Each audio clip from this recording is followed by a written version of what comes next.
Nación Bangles, un gusto estar aquí con ustedes. Mi nombre es Karen, formo parte de la comunidad de Nación Bangles y pues bueno, aquí en Nación Bangles estamos armando una nueva área, un área legal y para inaugurar esta área legal quisimos iniciar haciendo una actividad llamada Mesa Legal. ¿En qué consiste esta mesa legal? Bueno, el día de hoy invitamos a 3 expertos en Derecho en Web3 que van a platicar con nosotros aproximadamente 1 hora sobre algunos temas de actualidad de Web3 y yo creo que para todos ustedes será súper importante.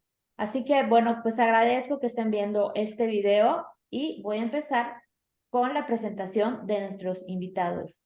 La primera persona que nos acompaña el día de hoy es Gerardo. Gerardo, por favor.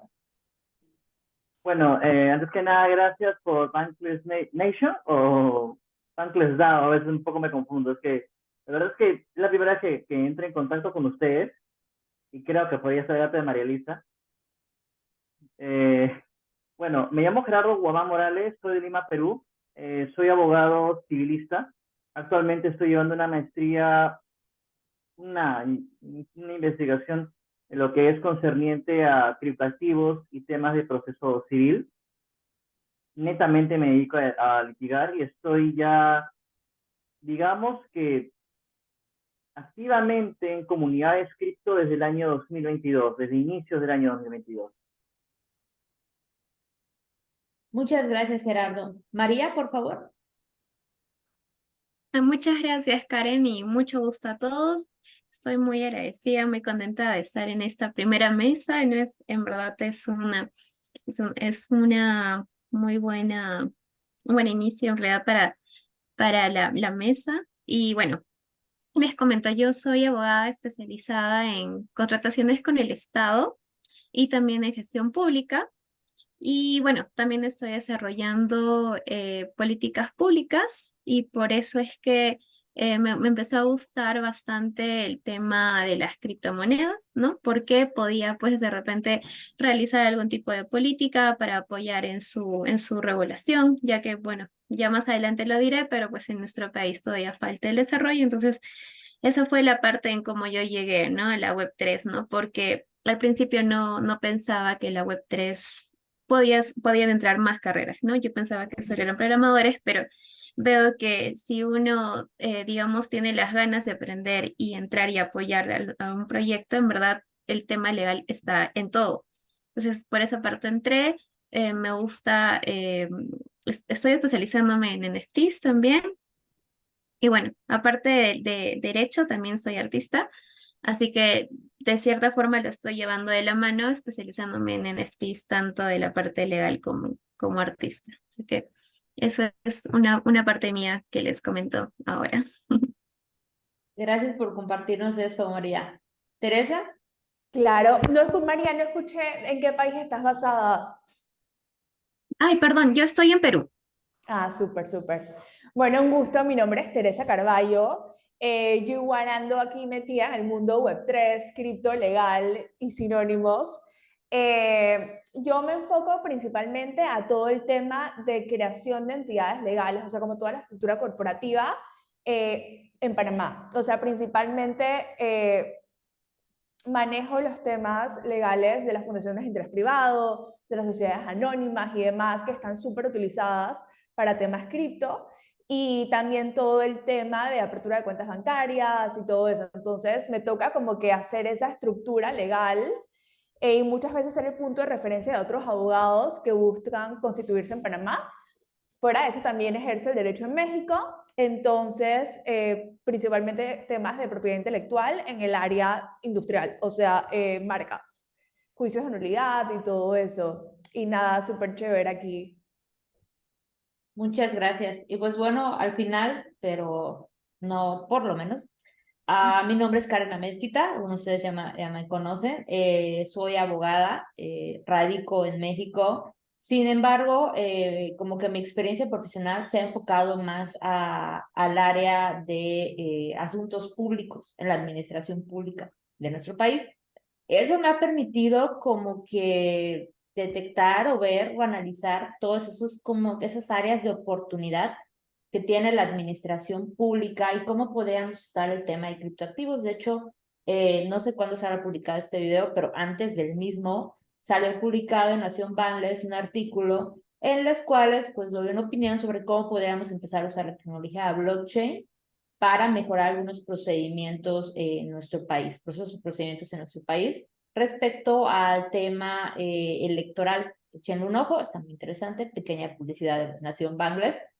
Y pues bueno, yo llegué a Web3, lo tengo que admitir por el tema de la especulación, porque dinero fácil, pero la verdad es que no fue así y me quedé por la tecnología y posteriormente me empezó a atraer el tema legal. ¿Por qué Latinoamérica quizás no está haciendo cosas que otros países, o mejor dicho, nuestros países no están haciendo cosas que en otras áreas del mundo y en otros países sí se está haciendo?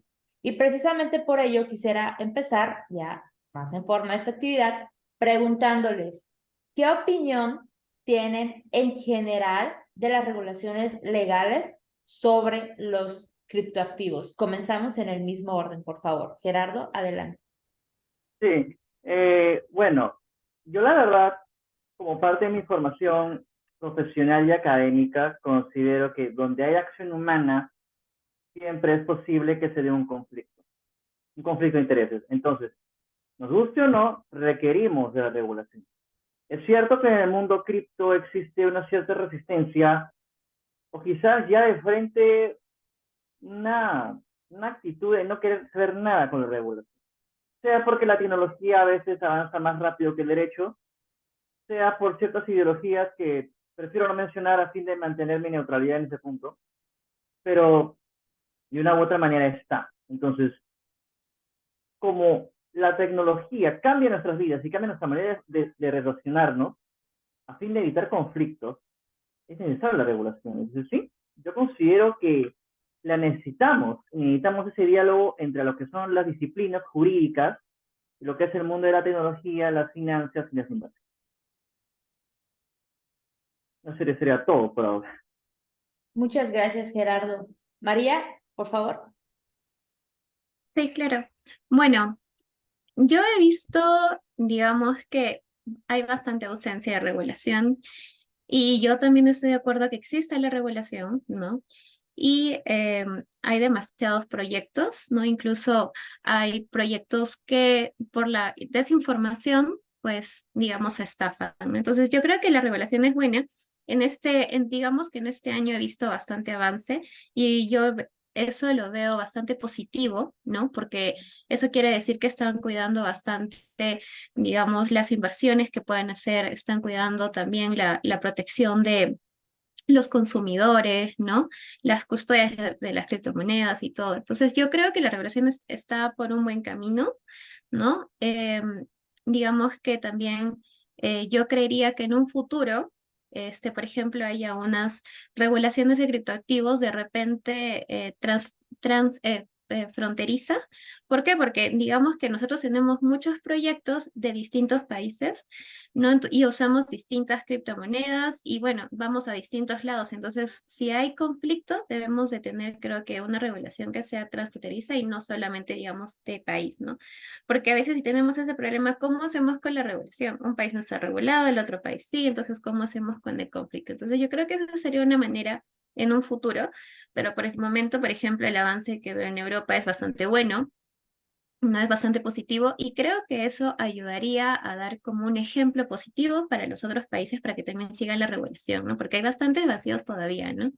Y que hay que innovar la forma en cómo podemos resolver los problemas, ¿no? Desde la web 2 a la web 3, ¿no? Porque de cierta forma, la experiencia que podemos tener de web 2, conociendo un poco, sabemos cómo lo podemos de repente implementar o desarrollar dentro de la web 3, ¿no?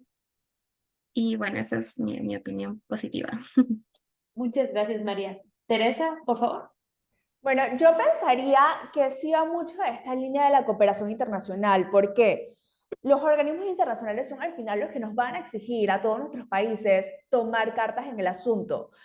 Por ejemplo, vimos que hace literal este mes la Gafi sacó como que un recorder y que, oye, ¿sabes qué? En materia de prevención del lavado de dinero y todo esta, y financiamiento del terrorismo, hay muchos países que no están cumpliendo. Por ejemplo, por la parte que yo siento que se van a coger a Panamá, es por la parte de, de que nosotros ahorita no tenemos una ley. De hecho, el presidente la vetó 2 veces. Ahorita está ante la Corte, acaba de salir la resolución de la Corte de la Comisión de Inaccesibilidad, que es básicamente una acción de constitucionalidad para ver si la ley es constitucional o no, o si no tiene que pasar de nuevo a primer debate, o sea, básicamente hacerlo todo de nuevo.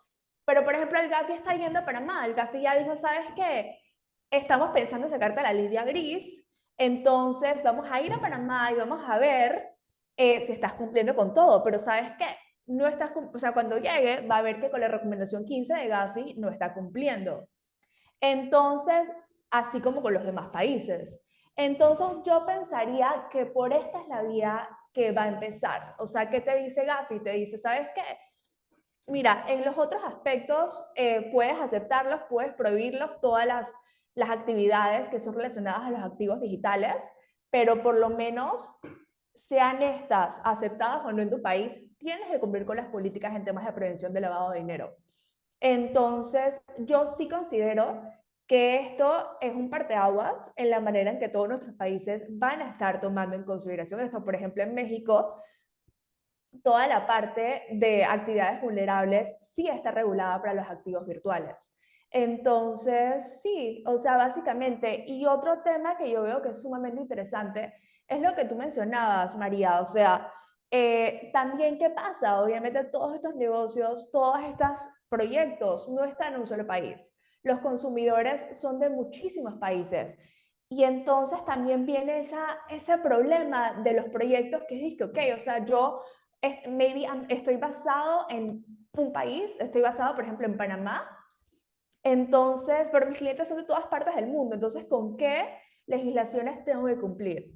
Entonces, son muchas disyuntivas. Obviamente, creo que un proyecto, sobre todo que está iniciando, no tiene la capacidad económica para cumplir con todas las regulaciones, pero ¿qué haces? Por ejemplo, estás en Panamá, estás basado en Panamá, eres una sociedad panameña, bueno, no es el caso de Panamá porque en Panamá en este momento no hay una legislación en materia de criptoactivos en los cuales tienes que registrarte para nada, entonces fue un mal ejemplo, pero básicamente en el lugar donde está base la compañía, puedes cumplir con las regulaciones de ese país. Luego, a lo mejor, si quieres ofrecer tus servicios en Estados Unidos, que mucha gente ya no lo está haciendo, cumplirías con dicha regulación. Si lo quieres hacer en la Unión Europea, también. Entonces va mucho de esa línea de cuáles son los principales países en los cuales me voy a meter en problemas si no cumplo con dichas regulaciones. Y se vuelve un limbo jurídico y se vuelve básicamente una gastadera de plata y también una conversación activa entre todos los abogados de decir, ¿sabes qué? Mira, tengo muchos clientes de tal país, voy a hacer algo para registrarme allá. Y es mucho esa línea, o sea, y al final depende de qué tanto te va a joder un país o no si están cumpliendo con las regulaciones. Fíjense que los tres acaban de decir algo de que, híjoles, acá hay un tema quizás, no sé, estoy pensando en el derecho internacional, porque bueno, tocando el tema de que todos los países están haciendo algo, pero de manera muy desigual. Europa, pues con Nika, creo que hicieron vamos a llamarle algo mucho más robusto de lo que he visto en otras partes del mundo. En Estados Unidos están peleando contra los exchanges. En nuestros países latinoamericanos, pues así como que vetando leyes o como que leyes que no llegan a cumplir ciertas expectativas. En México, por ahí ya se mencionó la palabra blockchain en ordenamiento legal. Entonces, definitivamente, todos estos esfuerzos como que desiguales, quisiera nombrarlos de esa forma, en algún momento, como bien dice, pues tiene que haber algún tipo de convención, no sé cómo llamarlo, de orden a nivel internacional, no solo a nivel países, porque pues es el Internet. O sea, no podemos limitar a que una persona en solo un país use un servicio que está en Internet. Es imposible. No se puede limitar determinado servicio a una única espacio físico. La gente se ha inventado todo tipo de mecanismos y sistemas para poder accesar a servicios, inclusive están bloqueados por otros países. Entonces, Para el proveedor de esos servicios, pues en efecto, imagínense que se tenga que regular de manera diferente en cada país, y creo que ahí hay una problemática muy grande. Creo que se están dando los primeros pasos, pero para redondear esta participación creo que son muy desiguales, y eso está causando ciertos perjuicios tanto a personas que están tratando de crear algo como personas que están usando esos servicios. Muy buena ronda de participación. Ahora quisiera preguntarles, ¿cuál es la situación legal de los criptoactivos en sus respectivos países? Empezamos. Bueno, empiezo yo porque, bueno, es el orden alfabético. De frente, en Perú no hay regulación exacta. Al ser simplemente bienes digitales, inmateriales, muebles, entiéndase muebles en el sentido de que se pueden mover, de acuerdo a la teoría jurídica que predomina en Perú. Pues bien, al ser así y al no haber norma exacta, se considera que lo regula el Código Civil, lo que es el derecho común, derecho civil. ¿Se pueden usar? ¿Son legales? La respuesta es sí. No hay nada que lo impida. Yo me atrevería incluso a decir que es un derecho constitucional el hecho de poder tener criptoactivos, pues la Constitución peruana permite el desarrollo de cualquier distinto tipo de economía. Si bien es cierto, la Constitución peruana tiene un modelo económico que es el modelo social de mercado, que se le dice, también respeta los distintos tipos de propiedad. Incluye lo que es el modelo, por ejemplo, de lo que es las comunidades campesinas, y lo, etcétera. Obviamente, como también la misma Constitución tiene un artículo de números apertus en torno a nuevos tipos de derechos que se pueden desarrollar a nivel constitucional o a nivel de tribunal constitucional, no es extraño ni es ilógico pensar que los criptoactivos sean considerados como un derecho que puede ejercer una persona, sea token security, utility o criptomonedas propiamente dichos o NFTs. No hay ningún problema en torno a ello. Pero lo que sí tenemos es un proyecto de ley que actualmente está un poco en, en desarrollo, ¿no? Y creo que en ese aspecto no voy a seguir adelante porque le cedo la palabra a mi colega Marely. Ay, muchas gracias. Y bueno, como ambos somos de Perú, y bueno, sí, no tenemos una regulación. Sin embargo, digamos como para complementar lo que dice Gerardo, en realidad en el Perú hay varios proyectos cripto. Y también ha habido varias empresas, o sea, hay proyectos cripto que son buenos, proyectos empresas que han hecho muchas estafas, pirámides, scam, y que han estafado a mucha gente. Por ende, acá en Perú hay un ente regulador que, digamos, supervisa y fiscaliza todos los bancos, todo. Entonces, este ente emitió varias veces un comunicado diciendo de que no inviertan en este tipo de empresas porque sea una estafa. Entonces, digamos, de cierta forma en nuestro país hay un poco de negativa para la regulación de las criptomonedas o de los criptoactivos, ¿no? Por otro lado, también se presentó un proyecto de ley en el 2021 y más bien, digamos, ese proyecto de ley no prosperó, pero este año, justo hace poco, se aprobó un dictamen, digamos, para continuar con esa evaluación de ese proyecto. ¿Por qué? Porque están viendo que como hay muchos, o sea, varias empresas que han estafado a mucha gente, ¿no? Tiene que haber algún tipo de lineamiento para que estas empresas funcionen, ¿no? Estas empresas que tú puedes comprar los criptoactivos o que te van a pagar. Entonces, digamos, ahorita en el Congreso de Perú se está evaluando ese proyecto que se llama Ley Marco de Comercialización de Criptoactivos. Y lo único negativo que yo puedo ver de ese proyecto es de que las personas dentro que evalúan, digamos, no están dentro digamos, de la comunidad peruana de cripto. Entonces, digamos, no pueden tener una idea exacta de cómo funciona el ecosistema, ¿no? Entonces, digamos, ahí una opinión técnica falta bastante, pero diría que de cierta forma hay un aspecto positivo para una futura regulación peruana, pero sin embargo, el ente regulador, ¿no? Que es la SBS, está con una opinión negativa, ¿no? Entonces, ahí hay una fricción, ¿no? Digamos, ese es ahorita el estado actual. Ujú. Adelante, Tere, por favor. Estás muteada, Tere. Ah, perdón, Gerardo tiene la mano levantada. Adelante. Bueno, no tengo nada que contradecir a lo que ha mencionado María Elisa. En efecto, esa es la situación del proyecto de norma. Aunque yo la verdad soy un poco más crítico. Hay algunos puntos en el proyecto que se puede buscar en internet, se le puede leer.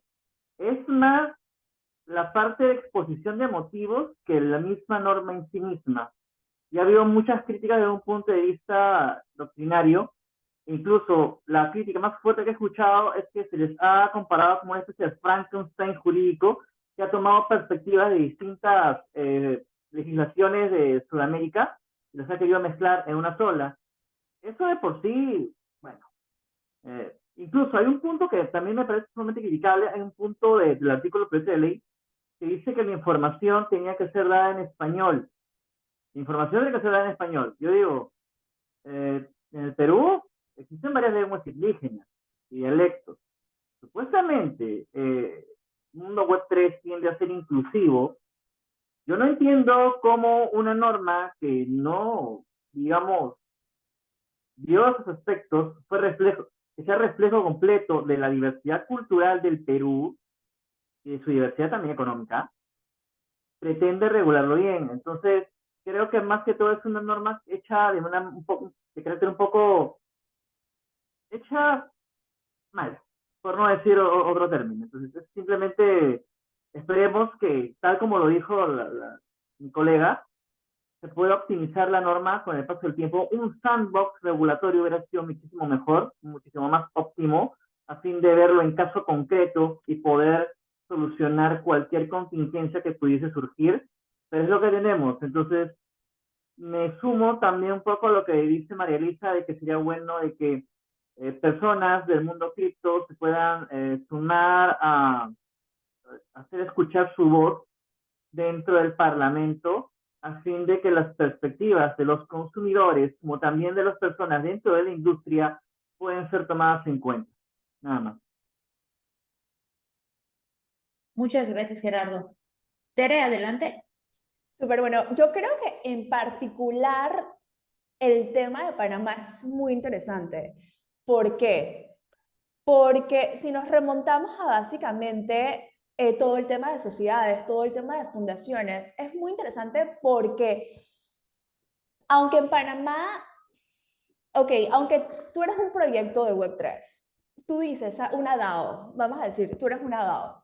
Entonces, tú dices que, ay, a mí me llama mucho la atención una fundación de interés privado para yo tener esa flexibilidad de poder en los reglamentos privados establecer la manera de gobernanza que ya yo tengo establecida. Entonces, tú vas a Panamá, bueno, no vas a Panamá, contratas un abogado panameño y te constituyen una fundación de interés privado. Pero tú, a diferencia de otros países donde también son muy famosas las fundaciones, como Caimán, no tienes que tener una licencia o no tienes que tener ningún tipo de permiso por parte del gobierno panameño para ejercer lo que tú sabes que estás haciendo, siempre y cuando tú esta entidad la manejes de manera offshore. O sea, tú en ningún momento vendes temas a Panamá ni nada, tú simplemente tienes una fundación panameña y con esa fundación panameña tú haces lo que te da la gana fuera de Panamá. Entonces, basándonos en eso, hay una infinidad de proyectos Web3 que acuden a suelo panameño para regularse, para tener una entidad que te ofrezca dicha protección y limite tu responsabilidad personal. Eso es lo que está ocurriendo en la práctica. Y no desde ahorita, ya tiene un número de años que eso está funcionando de esa manera. Y por otra parte, nuestra Superintendencia del Mercado de Valores y otros actores que dicen, ¿sabes qué? Sí, así como pasa en el Perú, emitieron una circular de que, ¿sabes qué? Esto es medio peligroso, gente, no se metan, pero al mismo tiempo se han declarado en numerosas ocasiones y mediante opiniones que son vinculantes y dicen, ¿sabes qué? Yo no soy competente para conocer esta materia, X. Entonces, ahí a ustedes hagan lo que quieran, a mí no me pregunten, a mí no nada. Entonces, ¿qué pasa? En Panamá los exchanges, en Panamá hasta hay compañías de derivados en Panamá, o sea, pero que ofrecen de temas de perpetuos, temas de todo esto, de futuros, que son altamente regulados cuando no son en temas cripto, cuando se hace ese pequeño cambio y ya no es en fiat, ahora es en cripto, ya no hay nadie que te diga nada, en ningún tema, ni en temas de prevención de lavado de dinero. ¿Por qué? Porque nuestra legislación te dice que tiene que haber una ley previa para que luego los actores, por ejemplo, las diferentes superintendencias, puedan realizar reglamentos. Y esa ley no ha sido aprobada. O sea, ya han habido en 2021, creo que de 2021 hubo una, 2020, luego 2021 otra, o principios de 2022. Esa cosa sigue, esa cosa ya fue vetada 2 veces por el presidente. Ahorita la verdad acaban de resolver sobre la posición de inexequibilidad. No sé qué ha salido, no ha salido el edicto, pero publicado, o sea, para que todos lo leamos, pero no sé en qué quedó eso. O sea, pero eso tiene a lo mejor una semana, entonces ya les diré. Pero de todas maneras, desde que se apruebe o no la ley, desde que se promulgue, mejor dicho, también, o sea, la misma ley te dice 6 meses para que las diferentes superintendencias aprueben los reglamentos. Entonces es súper gracioso porque es básicamente, la gente está yendo a Panamá y está utilizando figuras legales panameñas para básicamente hacer cosas Web3 y el gobierno panameño, o sea, ni por aquí, por ejemplo, hasta en la parte de impuestos. O sea, qué te dice sobre los temas cripto? O sea, me acuerdo, estuve como en una llamada de esas que dan de capacitación y vaina, y yo le pregunto a la mantis que, oiga, y si me pagan en cripto, porque por ejemplo a mí me pagan, la mayoría de los clientes me pagan en cripto. Entonces, que se me pagan en cripto, entonces, ¿cómo yo lo declaro? O sea, porque ella dice, no, eso no entra, porque eso no se considera dinero, ni cuasi dinero, ni nada por el estilo. Entonces, eso, bueno, obviamente sabemos que ya si entra a tu cuenta y bla, bla, bla, ya es diferente porque es dinero que te está entrando. Entonces, pero simplemente yo lo decía no para la parte de pagar impuestos, sino la parte de las declaraciones de efectivo, porque saben que si entra más de $10,000 y demás, o sea, y también por periodos mensuales y demás, tú tienes que hacer la declaración. En mi caso, como sujeto no financiero, o sea, por actividades profesionales. Y nada, es básicamente, esa es la situación. ¿Y qué pasa? O sea, por ejemplo, en Panamá no te pide tampoco sustancia económica para temas como hold IP o nada por el estilo. Entonces, ¿qué? O sea, muchas veces los abogados acuden en Panamá para cosas que no pueden hacer otras jurisdicciones. Por ejemplo, en Caimán tienes que tener más licencias, en BVI, que es donde se están haciendo más que nada las emisiones de tokens, pero cuando son securities no se pueden, entonces, bueno, me voy a Panamá porque ahí es tierra de nadie, por decirlo de cierta manera. Tierra de nadie, pero, o sea, no, pero tampoco quiero hablar mal de Panamá, o sea, no decía tierra de nadie en un mal sentido, simplemente que como no está prohibido y como no hay ningún tipo de estructura que te diga cómo hacerlo, obviamente la Constitución te dice, o sea, si no está prohibido lo puedes hacer. Entonces es completamente legal hacerlo, por decirlo de cierta manera. Totalmente, y creo que hemos varios aquí tocado ese tema, que es un principio pues general de derecho, lo que no está para el ciudadano, lo que no está expresamente prohibido está permitido, y en México pues de ahí se desprende naturalmente que los criptoactivos pues no son ilegales en México. Porque mucha gente se te acerca y te pregunta, oye, y pues tener Bitcoin es ilegal, tener Ethereum es ilegal, pues no, o sea, no está prohibido por ninguna norma. Ahora, y creo que aquí viene lo complicado del asunto o el medio del asunto, porque en México hay como que varios por aquí y por allá. ¿Qué quiero decir? Por ejemplo, en 2018 tenemos la famosa ley FinTech, para los amigos, que realmente se llama Ley para regular las instituciones de tecnología financiera, que nos da una definición de activo virtual, que la tengo por aquí precisamente, que nos dice que es una representación de valor registrada electrónicamente y utilizada entre el público como medio de pago para todo tipo de actos jurídicos y cuya transferencia únicamente puede llevarse a cabo a través de medios electrónicos. Tanta. Eso nos define que es un activo virtual. Luego, por ahí hay una circular de Banjico, que es el Banco de México, la circular 04, que nos habla cosas muy feas de los criptoactivos. Nos dice que son volátiles, que son costosos celebrar transacciones, que no son escalables, que existen riesgos para los tenedores, que se puede usar para financiar bueno, hacer lavado de dinero, financiar terrorismo, lo que comentaba Tere hace rato, o sea, cosas muy feas. En conclusión, el Banco de México pues no permite a las instituciones del sistema financiero mexicano pues operar con criptoactivos. Y pues esa visión como que todavía sigue por ahí, la visión del Banco de México, pues obviamente es mantener el peso a un nivel estable, entonces pues pienso yo, que trata de cumplir con esa misión, pues haciendo estos comentarios de los criptoactivos, pienso yo, no me voy a andar mucho en eso. Por otro lado, hace relativamente poco, en 2000, apenas en el mes de, ¿cuándo fue? 2023, principios del 2023, por el mes de abril, se aprueba en México un nuevo Código Nacional de Procedimientos Civiles y Familiares, el cual por primera vez, habla especialmente en la palabra no blockchain, sino cadena de bloques y también de la palabra metaverso. Lo estaba buscando mientras platicábamos y nos define qué es la cadena de bloques dentro de la propia ley, cómo lo define la ley y qué es el metaverso. Y nos dice, por ejemplo, en el caso de cadena de bloques, ya lo tenía acá, se me movió. Muy bien. Que pues una cadena de bloques, se me perdió la información, una pena. Pero bueno, nos habla básicamente de qué es esta tecnología y qué es el metaverso, o sea, cómo lo podemos nosotros encontrar. Por ejemplo, cadena de bloques, conjunto de tecnologías cuyas características buscan posibilitar transferencia de valor en entornos digitales a través de métodos de consenso y cifrado. Pues eso es lo que es una blockchain. Del metaverso, que nos dice, ya lo encontré, espacio virtual que posibilita la convivencia social en mundos digitales a través de experiencias gráficas inmersivas en tercera dimensión, que suele usar tecnologías de realidad virtual, realidad aumentada, realidad mixta híbrida, tokens y cadena de bloques. Qué interesante. Y está metiendo nuevas definiciones a la ley, lo cual pues, yo creo que es algo pues que definitivamente nos llama la atención.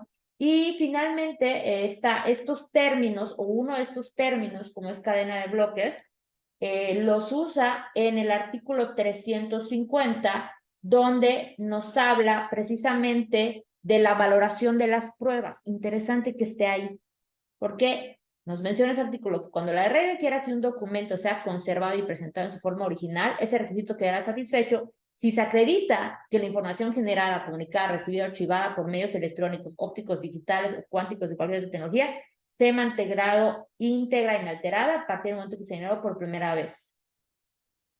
La información, documentos electrónicos o mensajes de datos contenidos o almacenados en una cadena de bloques pública, la blockchain es pública por definición general, aunque existen blockchain privadas, hacen prueba plena. Qué cosa tan interesante. Ya te dicen que algo almacenado en la blockchain, que sea pública, hace prueba plena, siempre que no existan circunstancias fehacientes de que los registros vinculados a esa cadena de bloques han sido vulnerables. Ya sabemos que la definición de prueba plena, digamos que cierto documento ha sido prueba plena, salvo que tú demuestres que ha sido alterado, falsificado o algo así. Entonces, qué interesante cómo, bueno, son los primeros pasos. Por otro lado, la senadora Indira Kempis, del estado de Nuevo León, por ahí tiene una propuesta de hacer Bitcoin moneda de curso legal, pero bueno, esa propuesta como que, híjoles, creo que está tratando de hacerse espacio en el Senado. En fin, creo que en México hay como que varios intentos, vamos a llamarlo así, y de que poco a poco se está avanzando, pero definitivamente creo que estamos en etapas muy tempranas. Teresa, tienes la mano levantada, adelante, por favor. No, sí, que me gusta mucho obviamente todo el tema de la plena prueba para todo aquello que esté establecido dentro de la blockchain, por decirlo de cierta manera. Y creo que en México algo que ya se estaba promocionando mucho, pero obviamente no tenía esa parte legal que hacía falta, que creo que esto ya no los da, es todo el tema, bueno, sabemos que el Código Civil es supletorio, o sea, temas para el Código Mercantil. Entonces, estaba mucho todo este tema del criptopagaré, que son pagarés que obviamente están trazados dentro de la cadena de bloque. Y entonces, creo que para un juicio mercantil va a ser así como súper útil esto, porque ya no hay manera que tú digas, sabes que no es mi firma, adiós peritajes, adiós un montón de cosas. Y creo que este es así como que un uso práctico que va a estar como que súper, o sea, súper fácil, pues. Gerardo, tienes la mano levantada. Adelante, por favor. Estás muteado. Como decía, eso que mencionas, el hecho de que esté codificado, el Código Nacional, estoy entendiendo que es la versión mexicana del Código Civil, estoy tratando de hacer un civil. Sí, Los civiles y familiares, procedimientos. Ajá. está junto. Sí. Para todos los estados de. Nacional. Ok, eso es de suma importancia. Primero, a nivel probatorio es muy importante, pero me preocupa cómo es que se va a llevar a la práctica. ¿Por qué? Muchos abogados, no sé cómo sería en México, lo ignoro, pero en Perú a veces nos hemos quedado todavía incluso hasta en el foleo de las pruebas documentales. María Elisa sabe que estoy hablando, consiste en el hecho de agarrar un lapicero y comenzar a ponerle números y letras a cada página del bendito. No me digan que también en México. En Sí, Panamá sí. también. No, en México. El expediente es de tamaño y ves arribita uno y se confundieron y lo borran. lo testan Y, con él. sí, estás muteado de nuevo. El antiguo Imperio Español, ¿no? El Virreinato del Perú, Virreinato de la Nueva España. Es la herencia. Entonces, bueno, al punto que voy es, ¿será preparado los tribunales para poder entender el corpus probatorio de un proceso basado en blockchain? ¿Podrá un magistrado del Pero especialista? mira, en ese punto en particular, no, yo entiendo completamente lo que tú dices, pero creo que hay suficientes, o sea, puedes meter, ajá, al principio creo que no se va a entender, pero tú en un juicio puedes meter esto con un perito. Entonces, ¿el perito qué va a hacer? El perito te va a explicar y le va a explicar al juez cómo funciona la cadena de bloques, cómo todo. Entonces, creo que al inicio sí va a ser un poco complicado, pero al final está en la ley. Y si está en la ley, está en un código nacional, ya la manera en la cual se va, o sea, habrá jurisprudencia, se irá desarrollando el tema, pero yo creo que es un muy buen parteaguas. Igual, o sea, otro tema muy, muy particular de, o sea, de un caso de uso que es para mí como que sería lo máximo eso que tú mencionas, ajá, los foleos, pero sobre todo en todos los temas de las carpetas de investigación. O sea, y aparte ese número que se te olvidó, a veces, espérate, no es que se te olvidó, es que te pagaron para que se te olvidara. Entonces creo que esto va a ser un parteaguas también, porque si tú tienes a lo mejor toda la carpeta de investigación ya dentro de una cadena de bloques, ya tienes todo perfectamente cuadrado, ya está todo en IPFS, o sea, está todo en un servidor descentralizado, donde no hay manera que tú puedas alterar dicha información. Creo que para mí es uno de los principales usos que puede tener la blockchain, o sea, no la parte de criptoactivos, no la parte de exchanges, no la parte del día a día. Para mí, la blockchain, el principal uso es todo lo que se le pueda aplicar en el servicio público para poder contrarrestar la corrupción y tener un verdadero acceso a la justicia. Gerardo, adelante. Bueno, solamente voy a hacer algunas palabras rápidas porque después le cedo la palabra a María Elisa porque también tiene la mano levantada. Sí, pero no solamente eso, también se puede pensar en cómo es que una decisión judicial puede ser llevada a cabo en blockchain. Un ejemplo que a veces pongo en las comunidades, las comunidades Web3, sobre todo en el club de Bitcoin, haciéndole la publicidad gratuita al club, es qué pasaría si, por ejemplo, pongamos un ejemplo, ¿no? Imaginemos que registros públicos o la entidad encargada de temas de registro de bienes inmuebles, estamos hablando de tokenización de equitativos, maneje una blockchain, digamos Polkadot o Polygon, pero al Poder Judicial se le ocurrió la brillante idea de usar Algorand. Y Algorand no tiene comunicación con, ¿me entienden? Al punto técnico. Entonces, esto va a ser muy interesante porque va a obligar al Estado a ver qué tipo de blockchain usar. El tema del gas, el tema del gas va a ser muy importante, porque también va a ser, porque dependiendo del costo del gas, dependiendo del poder computacional en que se desarrollen, en que van a tener que subirse los datos a la blockchain, puede incluso disminuir, o sea, incrementar los costos de transacción de algunos trámites. Habrá que ver cómo se desarrolla en el futuro, pero sí es muy importante y bueno, ya, yo no demasiado. Oye, pero Mari, ¿qué ese pasa? punto es muy bueno. Bueno, yo soy Maxi de Ethereum y de las Layer 2 de Ethereum, entonces yo me iría por esa vía, pero ese punto en particular se me hace maravilloso. El futuro es multichain y es todo lo que voy a decir. María, adelante. Sí, en verdad, terminando en sí de complementar lo que pueden estar comentando, yo creo que aparte de una regulación, tiene que ver mucho en el país o en los países la educación, ¿no? ¿Por qué? Porque sin la educación, o sea, no vas a poder capacitar a los jueces o fiscales o abogados o técnicos, ¿no?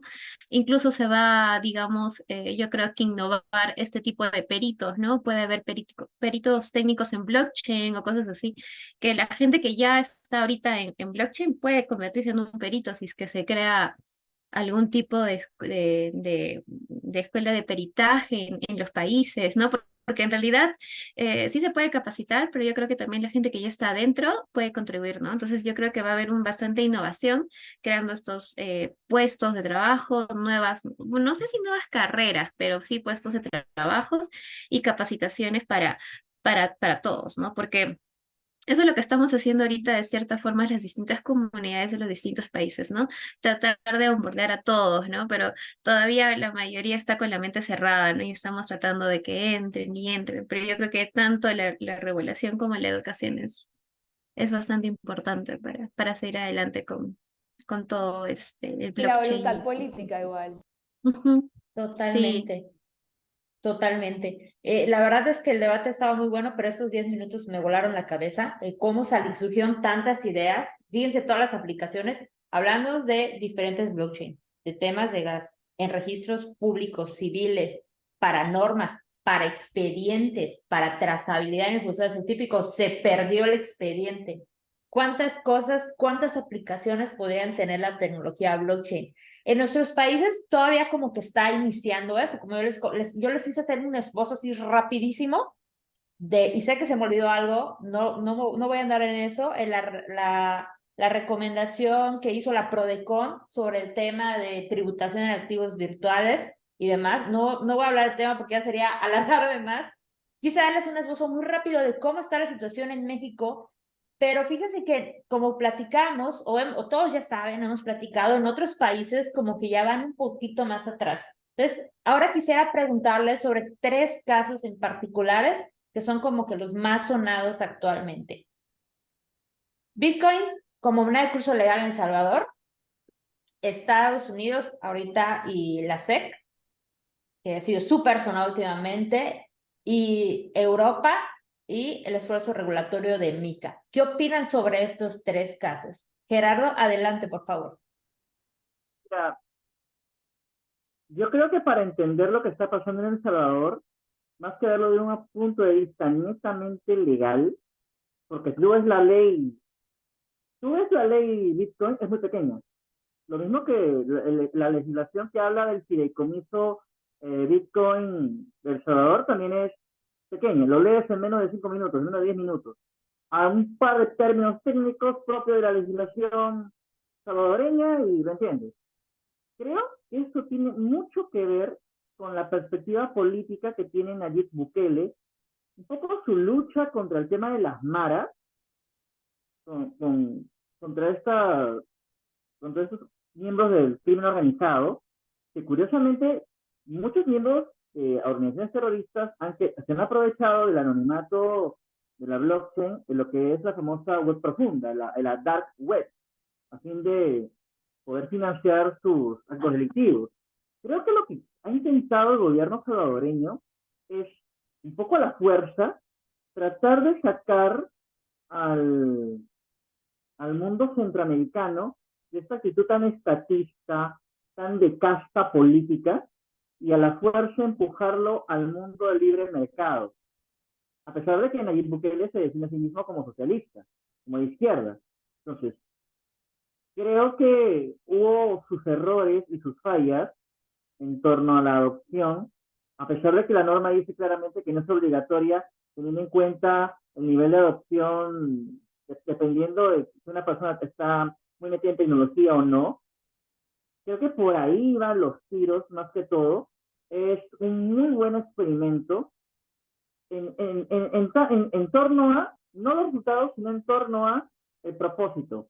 Esta actitud tan latinoamericana de que nosotros y el Estado, nosotros y el gobernante, nosotros y el caudillo, porque se dice, sobre todo en Perú, que tendemos mucho al caudillismo, o creo que en México se dice caciquismo, creo que es el término que se usa mucho allá, y lo que intenta Bukele es a la fuerza empujar a El Salvador a un mundo más de libre mercado, que tiene otras normas, otra perspectiva de la vida. No es tan colectivista, es un poco más individualista. Pero los errores se han dado en que tienes una voluntad desde arriba, pero tienes muchos, digamos, tropiezos a nivel cultural, muchos tropiezos. Entonces, la realidad latinoamericana va a tener que dialogar un poco con la subcultura Web3, que es muy individualista, que es muy cosmopolita, que es muy dada a hacer, a amar lo nuevo, a amar siempre la innovación, mientras que todavía el mundo latinoamericano, sobre todo la Latinoamérica profunda, rural, es muy misoneísta, no le gusta completamente lo nuevo, prefiere la seguridad, prefiere la calma, porque para ellos es sinónimo de paz. Entonces, es una muy buena intención, ha tenido resultados que son un poco dispares, podría ser estudiada a fondo a futuro y concluye diciendo que dependiendo de la voluntad política de la siguiente generación de gobernantes o de la clase política que tengamos, esto podría desarrollarse más. Esto es lo único que podría decir. María, adelante, por favor. Sí, bueno, yo he analizado El Salvador, es un caso un poco interesante. Creo que a un principio no ha sido muy amigable, ¿no? Por un poco de exigir a sus propios ciudadanos que lo usen. De repente el tema de la adopción no ha sido tan adecuada al principio, porque al principio apenas se aprobó, Bukele dijo, ¿no? Bueno, les dijo a sus ciudadanos que les iba a regalar $30 si es que ellos se descargaban, ¿no? Y lo usarían. Lo que yo he podido ver es que no todos lo usaron, no todos pudieron porque tenían ciertas complicaciones y también no todos, o sea, complicaciones en el sentido que a veces no entendían y no había quien les explique, ¿no? Pero de todas formas ha continuado y algo que ha sido bastante cuestionado es por el tema de que ha comprado un montón de Bitcoin y pues ahorita, como sabemos, el mercado está bajista.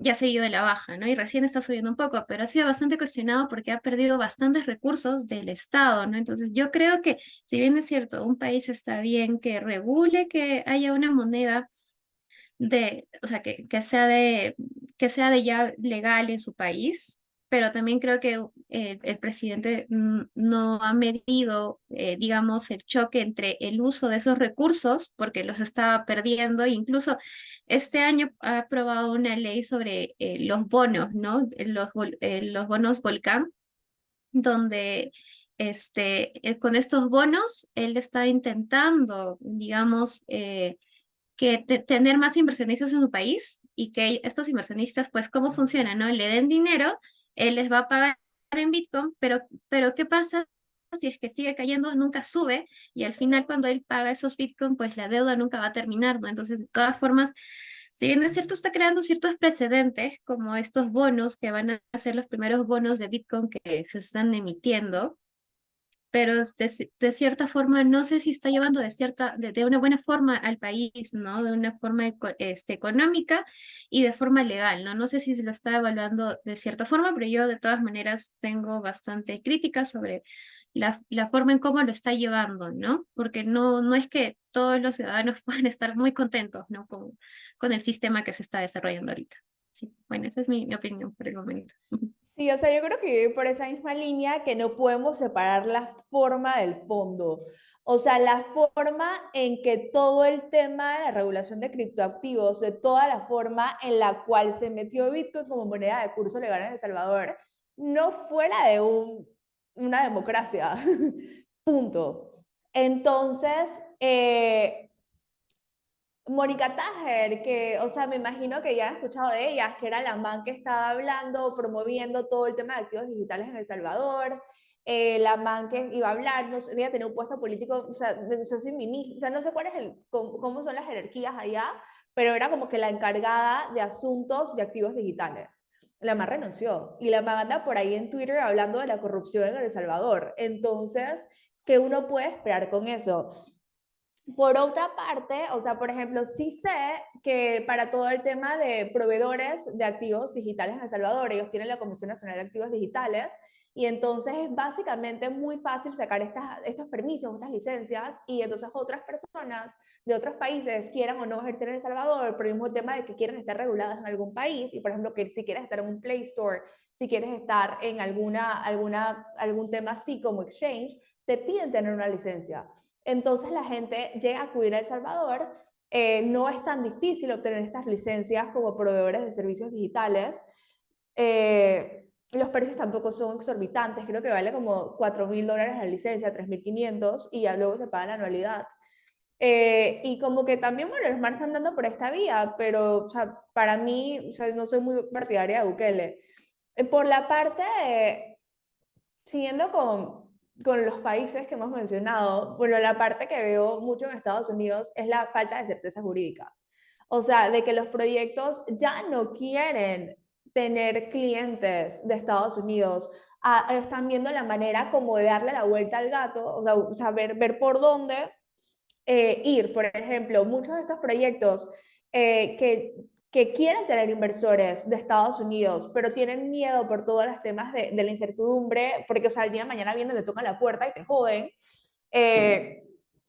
De hecho, no sé si escucharon un podcast reciente de este man de Paradigm, Rodrigo Sierra, que es un abogado, como que ellos están enfocados todo el tema de policies, y era como un debate con él diciendo que no hubo claridad regulatoria por parte del SEC, y otro man de un proyecto que alegaba que ellos sí habían tenido las licencias para tener securities en su exchange, y básicamente era eso, o sea, no había perdón. Entonces, lo que mencionaba de que muchas veces cuando quieres tener inversores de Estados Unidos, pero no quieres tener esa línea, ahorita que está muy de moda, yo no, o sea, no lo he visto en la práctica, pero sí lo he escuchado a otros colegas, que es la parte de tener cooperativas. Por ejemplo, cooperativas, la de Colorado es la que estaba escuchando, y está muy interesante porque ya hay case law de que el Securities and Exchange Commission de Estados Unidos no se va o no puede perforar este velo, no puede irse contra las cooperativas. Entonces, ¿qué? O sea, yo quiero de todas maneras tener gente de Estados Unidos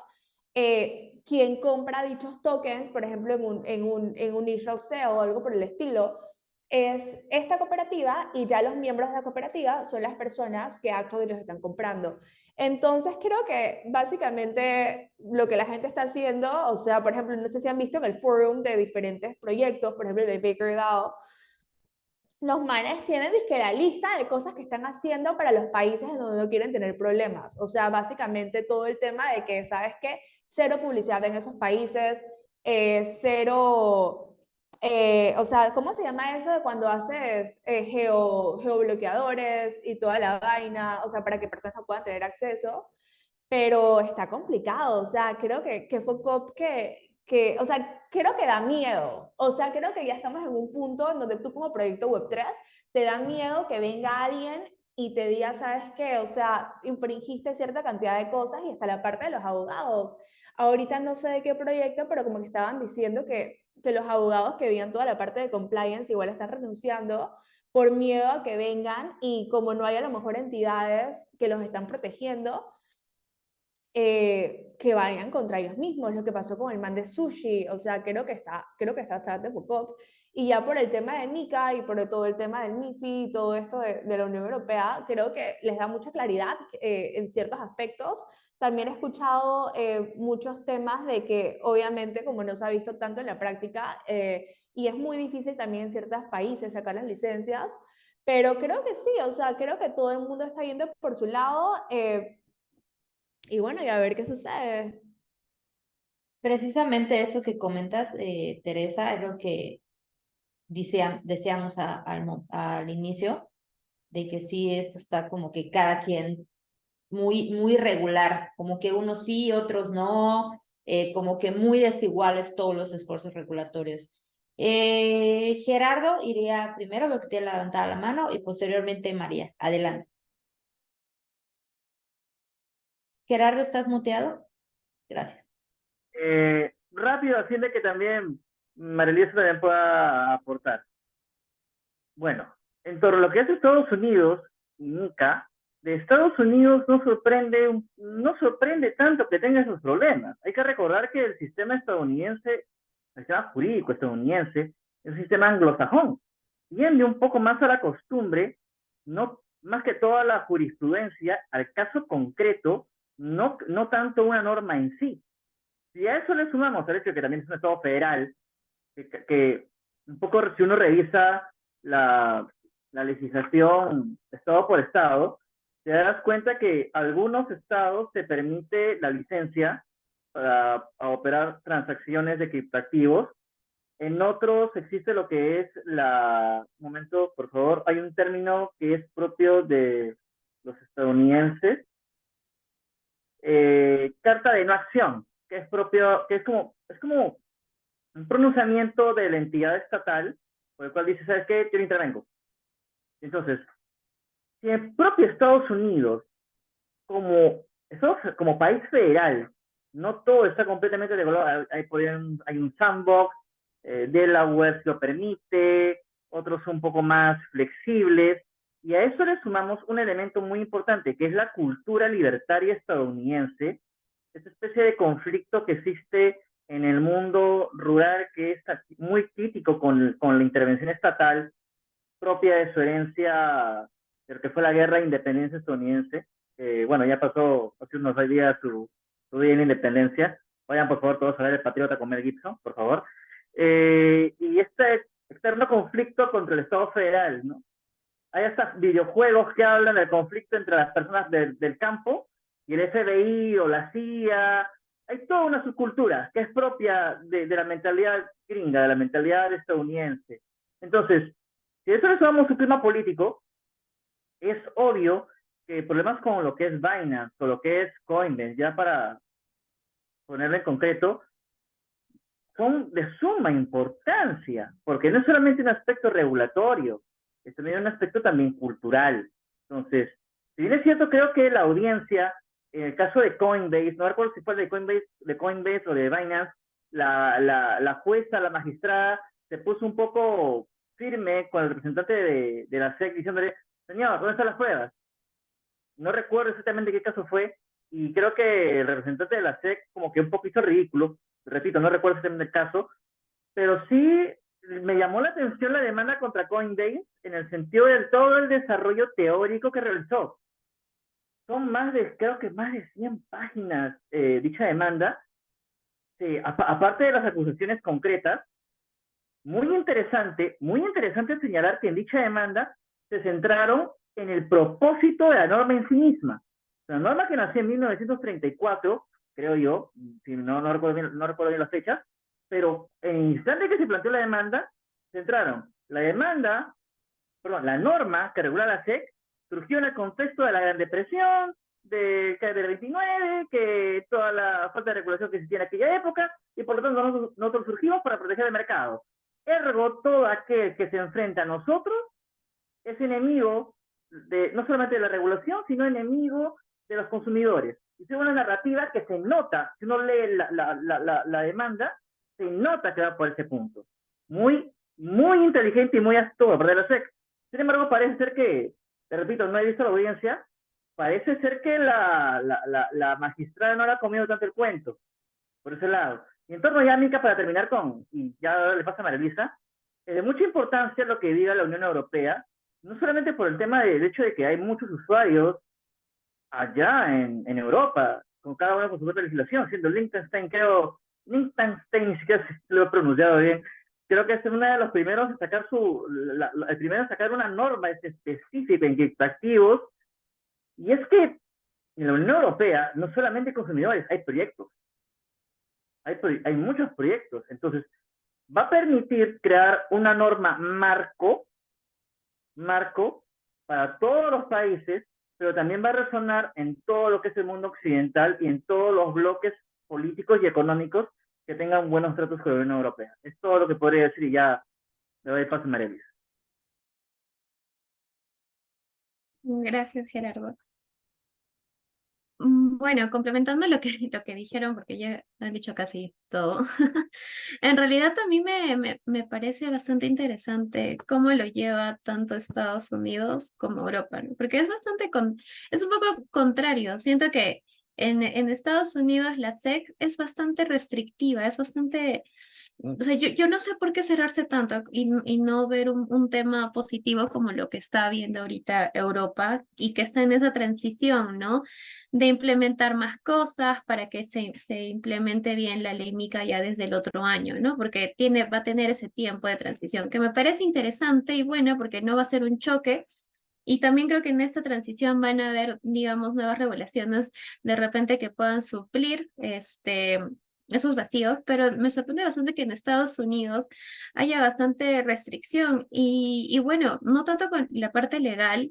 El otro día estaba viendo unas noticias y veo que en Estados Unidos, por ejemplo, compra bastante Bitcoin, pero digamos que el Estado, entonces digamos, ¿cómo es que el Estado compra y es bastante restrictivo con las empresas que quieren trabajar en Estados Unidos? ¿No? Entonces yo creo que ahí tienen bastante, creo que hay un poquito de contradicción, pero también tiene bastante avance, ¿no? Porque como dice Gerardo, digamos que los distintos estados tienen sus regulaciones que digamos que, así como lo que yo comentaba desde un principio, creería que todo tendría que ser transfronterizo. ¿Por qué? Porque pues las criptomonedas están en el Internet, realmente yo creo que debería haber un estándar de regulación, ¿no? Entonces yo creo que debería haber una unión, pero sin embargo tenemos casos para estudiar, como este caso Estados Unidos y Europa, ¿no?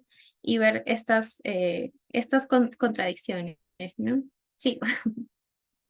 Totalmente. Y creo que sí hay una tradición enorme, definitivamente. Mientras que en El Salvador hacen un esfuerzo por que determinada moneda sea de curso legal, definitivamente creo que, bueno, ustedes quizá lo recuerden mejor que yo. Nayib Bukele habló en Bitcoin Miami, creo que era un sábado, un domingo, de que Bitcoin iba a ser moneda de curso legal. Y yo dije, ah, qué padre, a ver cuándo lo hacen. El martes se regresó a El Salvador, ya lo estaban aprobando. Y yo me quedé así, o sea, yo no lo podía creer, yo dije, wow, pues genial el proceso legislativo, ¿no? Definitivamente, pues las democracias se trata de consenso, pero bueno, no andaré en ese tema, sí fue algo muy como que anecdótico, dejémoslo en ese punto. Respecto a Estados Unidos, pues algunos congresistas acusan a la SEC de estar pateando toda esta industria offshore, se están yendo a otros lugares a regular, a trabajar y pues eso cuesta dinero. Entonces, en el futuro, ¿qué impacto tendrá en la posición política, social y económica que pueda tener Estados Unidos? No lo sé. Y el bloque europeo, pues creo que está haciendo lo suyo, pues creo que está haciendo lo que tenía que hacer. No creí que que la punta de lanza viniera por ahí, pero algunos países cripto-friendly son de ahí, entonces tampoco debería de extrañarnos. Creo que, volviendo al tema, lo que les comentaba, creo que todos los esfuerzos son súper dispares. Mientras que en unas regulaciones todo un continente ya se puso de acuerdo, en otros países los están pateando y en otros países como que ya empiezan a meter en sus regulaciones. Definitivamente el que sufre es el consumidor, porque bien lo comentaban, no puedes bloquear a una persona de usar determinados servicios, existen las VPN, la gente como que no le interesa eso, la Internet tiene alcance mundial, ¿y cómo bloqueas algo que tiene alcance mundial? Puedes intentarlo, pero mucho acierto haciéndolo. Buenísimo intercambio, me encantó. Y ahora quisiera hacerles pues ya una última pregunta respecto a cómo imaginan ustedes una regulación idónea para los criptoactivos. Gerardo, por favor. Bueno, yo solamente lo podría ver desde dos opciones. Dos opciones, dos. La primera, tendría que crearse un sandbox regulatorio. Tres opciones. Tres opciones. La primera, un sandbox regulatorio. Digamos, en pequeño, en el país que corresponda. En el país que corresponda, ver cómo funciona, una constante evaluación y verlo a largo plazo. No pensarlo a corto, no ser tan cortoplacista simplemente porque me quiero ganar los votos del mundo cripto, ¿no? No solamente por eso. Segundo, una segunda opción sería un cambio total de normas, pues la adopción de la blockchain, como dije al inicio de la conversación, afecta a todo. Muchas normas, no solamente de carácter civil, pues, de hecho común, se van a ver afectadas a nivel corporativo, a nivel logístico, registral, procesal. Yo más debería decir que incluso hasta penal y laboral, se van a ver fuertemente afectadas. Tendríamos que tener toda una comisión de tecnócratas a fin de que la legislación sea armónica, entenderlo a nivel holístico, a fin de que pudiese ser, digamos, más eficiente y no haya contradicción interna, ahorrándole problemas al usuario. Y la tercera, quizás sería la más ambiciosa, pero ya creo que sería algo que pasaría acá a mínimo 30 años, sería que existiese un corpus cripto o tech tecnológico completamente aparte. Entender que tiene sus propias normas, su propia perspectiva, es como lo que es el derecho laboral. El derecho laboral tiene una visión del mundo. Si el que ha estudiado el derecho laboral, uno no sabe si está en el aula de clase o está en el sindicato de la primera internacional marxista. De vez en cuando se le sale al profesor de turno. Entonces, se nota que tiene una perspectiva de la vida. Lo mismo el derecho corporativo. Entonces, creo yo que lo mismo tiene el mundo tecnológico, el mundo de la innovación y el mundo cripto. Así que quizás dentro de muchos años a futuro veamos eso, pero ya sería especular demasiado. Gracias. María, por favor. Perdonen a mi gato. Él es protagonista también aquí. Bueno, yo quisiera que, o sea, tengo como, la vez pasada había tenido una space con Mary, ella es de Argentina. Ella me comentó un poco cómo es que, digamos, que su país ve el tema de la regulación. Y me gustó mucho. ¿Y cómo es? Es que hay unas comisiones que no son, digamos, del Estado, sino son comisiones de una universidad, donde, digamos, esta comisión que estudia un poco la regulación y el Estado apoya al Estado para regular la ley. Entonces, yo creo que sería interesante que en mi país, digamos, las universidades o digamos que se cree como, o bueno, acá en Perú hay una asociación de blockchain. Entonces, digamos que esa asociación participe como una comisión, ¿no? En mi país para que pueda apoyar en el desarrollo de estas normas, ¿no? Y que haya todo tipo de especialistas, ¿no? Abogados, ingenieros, marqueteros, profesores, no sé, porque en realidad todo es bastante importante, la educación, para ver cómo se va a implementar la educación, el tema del marketing, cómo lo vamos a difundir en el Estado, cómo vamos a hacer que las distintas entidades lo lleguen a aplicar. Y los abogados, nosotros como para saber cómo se va a regular y adecuarlo exactamente al país, ¿no? Porque cada situación de cada país es bastante diferente. Y como dijo Gerardo en un momento, acá la ley que se está promulgando, se quiere revisar, pues no es la mejor. Yo estoy contenta porque se presentó, pero no por el contenido total, ¿no? Entonces yo creo que hay bastante trabajo que hacer, pero mi ley adecuada será cuando tenga mayor equipo técnico y equipo que sepa realmente, ¿no? De nuestra regulación, ¿no? Ahí estaré bastante contenta. Es un sueño que tengo. En algún momento de repente lo podemos presentar como un equipo tanto acá legal en Perú, porque pues el Congreso puede aprobar distintas, digamos, propuestas que pueda haber, pero yo creo que tanto si hay una participación de equipo técnico y de repente también, como decía, de universidades, puede ser bien bonita cómo pueda salir la ley, ¿no? Y cómo se puede implementar de una forma más adecuada. Esa sería mi forma ideal. Es que yo Teresa. creo que es eso, por ejemplo, porque vemos tantas políticas, porque vemos tantas cosas que se están hablando en Estados Unidos, en la Unión Europea sobre esta materia, porque hay cuerpos formados, hay cuerpos fuertes, hay cuerpos con finanzas de por medio que están fondeados por proyectos Web3 muy grandes o que están formados por universidades, por instituciones y demás, que están impulsando, que están diciendo, ¿sabes qué? Escúchame, por esto es que yo quiero meter esto, hay diferentes perspectivas, hay una estructura, porque hay plata de por medio, o sea, por parte de los protocolos y demás, eso me queda claro. Pero creo que a lo mejor eso es lo que nos falta a nosotros en Latinoamérica. Básicamente, un cuerpo, un grupo que ya sabes que yo quiero tomar la batuta, empiezas a bajar funding de todos lados, empiezas a hacer artículos investigativos fuertes, contundentes, empiezas a educar a nuestros políticos, a educar a nuestras instituciones sobre cómo hacer dichas regulaciones. Eso me parecería un punto clave. O sea, hay un montón de organizaciones ya lo están haciendo en otros países, ¿por qué no dentro de nuestra región? Y como segundo punto para el tema ya de cómo debería ser la regulación en materia cripto, yo creo que aquí hay un punto bien clave, que es si en realidad en los proyectos o lo que se busca regular está actually descentralizado o si hay una centralización dentro del proyecto, porque son dos materias súper diferentes de cómo deberían ser reguladas. ¿Por qué? Porque si hay de verdad una persona o un grupo de personas que está tomando las decisiones y simplemente aparecen ser descentralizados y automatizados y autónomos y toda la vaina y sabes que aquí nadie mete la mano y es un smart contract, pero mentira. Eso es básicamente, tiene que ser regulado teniendo a las personas detrás, o sea, quiénes son los responsables de dicho proyecto. Muy diferente a lo mejor a un proyecto de DeFi que actually sí está trabajando de una manera completamente autómata, que sí está completamente descentralizado y obviamente hay que le vas a hacer KYC.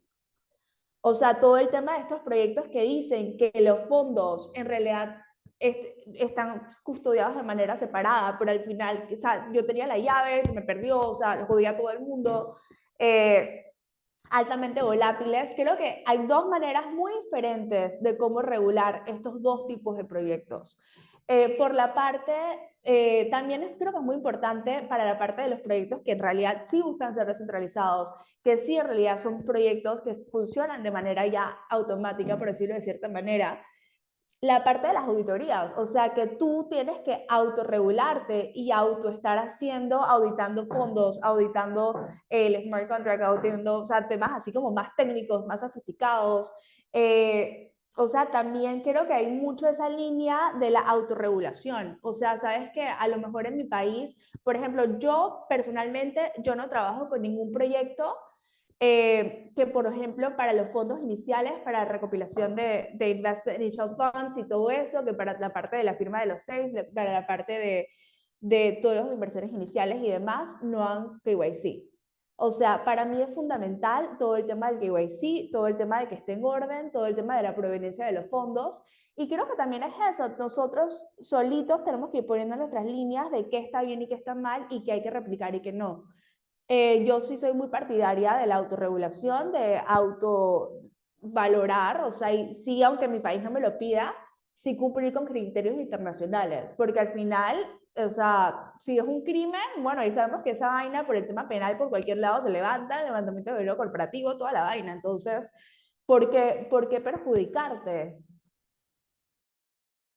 Totalmente. Y comentabas hace rato, Teresa, el tema de que, y hasta eso quisiera resolver esta, o tratar de dar respuesta a esta pregunta. Yo creo que las regulaciones restrictivas no ayudan a nadie. Tampoco es el caso de estar, como en Estados Unidos, tirando notificaciones webs a quien las atrape y por todos lados.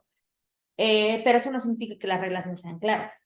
Tiene que haber reglas claras, sobre todo para proteger a los consumidores, a todos nosotros, y que las empresas tengan certeza jurídica y que no estén en este limbo regulatorio que llega al punto de que dos personas digan, ah, pues no está regulado. No, pues a mí sí me parece que está regulado. O está o no está. O sea, no, no puede estar, no es la regulación de Schrödinger, por llamarlo de alguna forma. Definitivamente tiene que haber un marco legal que nos dé certeza a todos los participantes, todos los jugadores de este mercado, pero sin caer en prohibiciones, eh, tratando de respetar, digamos, yo soy muy creyente, respeto, pienso, que es muy importante respecto a todas las libertades, nuestras constituciones inclusive dicen que nos podemos dedicar a cualquier empresa o industria que siempre y cuando sean lícitos naturalmente, pero sí hay que cuidar ciertos aspectos internacionales, el tema del lavado de dinero, financiamiento de terrorismo, que son cosas muy, muy serias y muy, muy graves, pero tampoco tenemos que caer en excesos, en extremos. Entonces, yo creo que por las legislaciones que hemos pasado el día de hoy, un poco más, un poco menos, y eso que no hablamos del caso de China, que casi una vez al año banean algo relacionado a criptomonedas. Entonces, creo que hemos repasado sin querer por todos esos diferentes tipos de regulaciones que hoy en día, siendo hoy julio de 2000, bueno, estamos en julio de 2023, en unos años ya veremos qué tanto hemos avanzado, que espero sea el caso, y no que estemos retrocediendo, sino que al contrario, ya no se vea esto como una tecnología de aficionados, de frikis, de entusiastas, no, sino como algo que ya tiene la posibilidad y creo que lo está haciendo de cambiar la tecnología como la concebimos. Pues a modo de conclusión, no sé si quisiera dar algún comentario final de manera breve. Gerardo, inicio contigo. Bueno, simplemente decir que por mucho que el mundo cripto todavía tenga esa especie de actitud muy antirregulatoria debido a X motivos, hay que entender que el ser humano tiende a ser complicado. Mientras más complicado es, va a haber más conflictos. Y aunque le arda el mundo cripto, sí, no sé quiénes estarán escuchando este video, que estarán insultando a mí, a todos mis ancestros, pero donde hay conflicto, eso no es abogados, es regulación. Entonces, hay que ser realistas.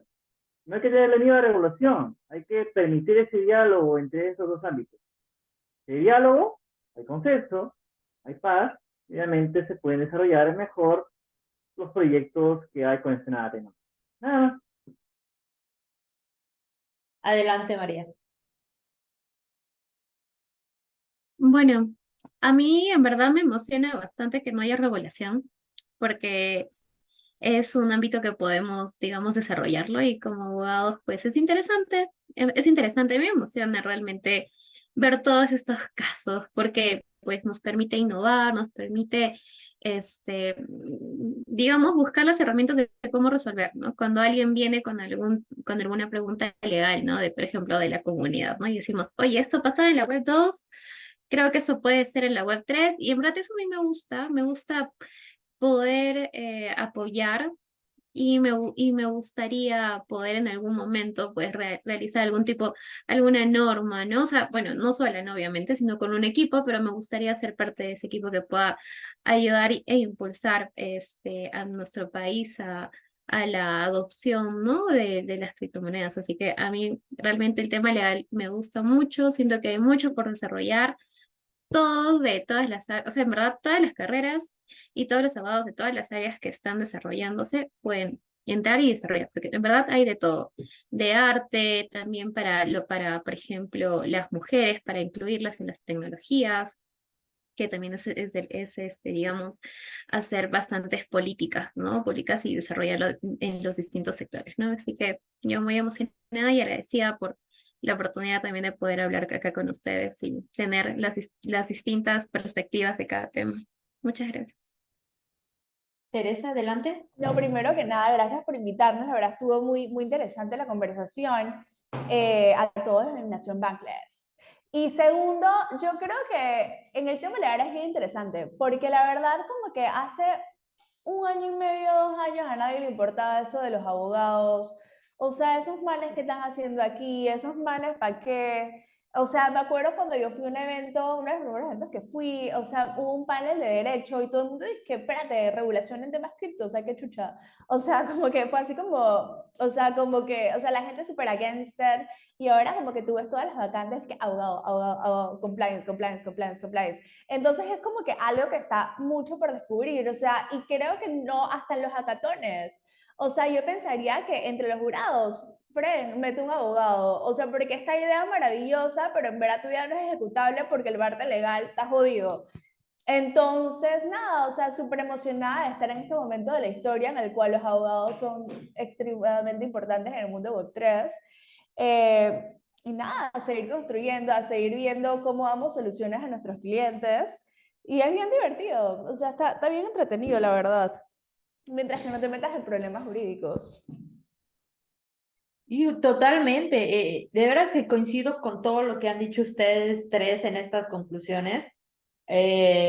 Como bien dice Gerardo, nadie quiere la regulación, pero yo digo hasta que te roban tus seed phrase o hasta que caes en un scam. Ahí sí, ¿quién podrá ayudarme? Eso es típico. Como dice María, yo creo que a todos nos encantaría poder participar de alguna forma para apoyar a crear regulaciones en nuestros países. Y no voy a hablar mal de mi gremio, pero ¿cuántos abogados aparte de nosotros ustedes conocen que sepan de temas de Web3? ¿Realmente vamos a tener que requerir a Yo sí peritos? mucho. Preséntalos, por favor. Preséntanos, por favor. Desgraciadamente, bueno, en mi caso, no conozco muchos que sepan sobre ese tema, salvo como que nos hemos reunido y aún así seguimos siendo pocos. Entonces, tendremos que requerir peritos o nosotros mismos, si tenemos ese conocimiento, podríamos complementar esas dos áreas. Un área tecnológica sobre blockchain y un área, pues el área legal de nuestra especialidad, porque se puede usar en cualquier área del derecho. Y como bien dice Tere, híjoles, qué momento tan bonito para estar vivos o para estar presenciando todo este cambio de paradigma legal y estar en este momento construyendo o imaginando cómo se va a construir todo el aspecto legal en Web3. Sí, cierto, hacen que los abogados, como el meme de los Simpsons, ¿cómo sería un mundo sin abogados? Y todos tomamos de la mano. No, lamento decirles que no, sí se necesita, porque como Se bien vuelven dice, locos, creo. exacto, el conflicto es parte de la humanidad, pero eso no quiere decir que no sepamos resolverlos. Y precisamente ahí es donde entran las normas, las leyes y las personas que pues hemos estudiado para entenderlas e interpretarlas. Entonces, definitivamente esta mesa redonda del área legal ha sido increíble, de verdad me voy muy contenta y muy feliz. Y pues, ¿qué les puedo decir? Agradecerles completa y totalmente su participación el día de hoy y pues pedirles que sigan pendientísimos de lo que va a pasar en Nación Bangladesh. Créanme que vamos a seguir trabajando, ahondando sobre el tema legal y pues a ustedes que estamos aquí en la llamada y a todas las personas, abogados o personas interesadas en el tema de derecho, que no quiten el dedo del renglón, que sigan insistiendo, que sigan opinando, que sigan hablando, que sigan participando, porque definitivamente yo creo de entre todos nosotros va a surgir o puede estar la base de lo que el sistema legal de nuestros países pudiera llegar a ser en el futuro. Pues no me queda más que agradecerles, Gerardo, María, Tere, mil gracias por haber estado aquí, por haber platicado, fue súper interesante. Y pues todos ustedes de Nación Bangles, espero que hayan visto completito este video, un poquito más de una hora, pero créanme, valió la pena. Yo ni siquiera sentí que se me fue el tiempo. Y pues bueno, pues aquí seguimos en Nación Bangles. Un saludo a todos, un abrazo y nos seguimos viendo. Bendiciones, buenas noches. Yay, gracias, nos vemos, No, quedó cuídense, súper. gracias. Bye bye. Bye.